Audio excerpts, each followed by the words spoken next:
She is broke as can be, yet she is dressed head to toe in luxury brands. She films videos in someone else's mansion pretending to be a socialite, and shamelessly claims it is her private villa. But the moment she gets back to her real home, she snaps at her mother. All because her mother spilled some water on her designer bag. She blames her mother for being clumsy and totally useless. Her mother apologizes in a small quiet voice, but her father also curses at her mother for being careless, because the whole family is counting on their pretty daughter to use her looks to marry into a wealthy family, so they can finally escape poverty and live rich for the rest of their lives. It turns out the girl's mother works as a housekeeper in a mansion, and because the owners often travel abroad for business, the girl uses those chances to take photos in the mansion, branding herself as a rich heiress to attract wealthy men. Other than occasionally getting creeped on by a sleazy boss, she almost never gets any real access to true high society.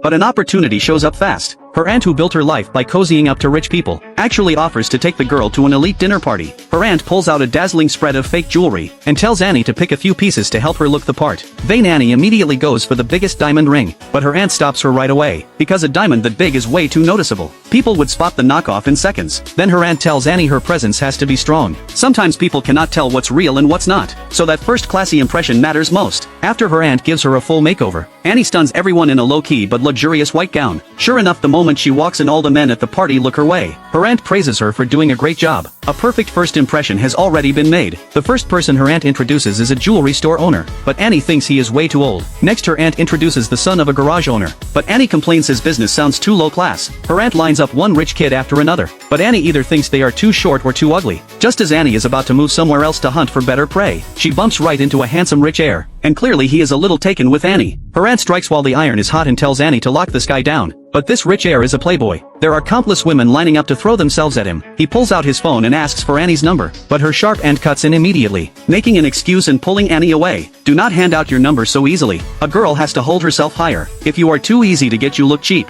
Men will think you are just a toy. But not long after, her heels start rubbing her feet raw, so Annie goes to rest in an empty gazebo. To her surprise, a gentleman offers her blister pads. Turns out his family business sells high-end women's shoes, and the pads he has with him are a new product his company is launching. He thoughtfully helps Annie put them on. Every word and gesture gives off true upper-class polish. Annie is very pleased with this young rich gentleman. Right then, her aunt walks over at the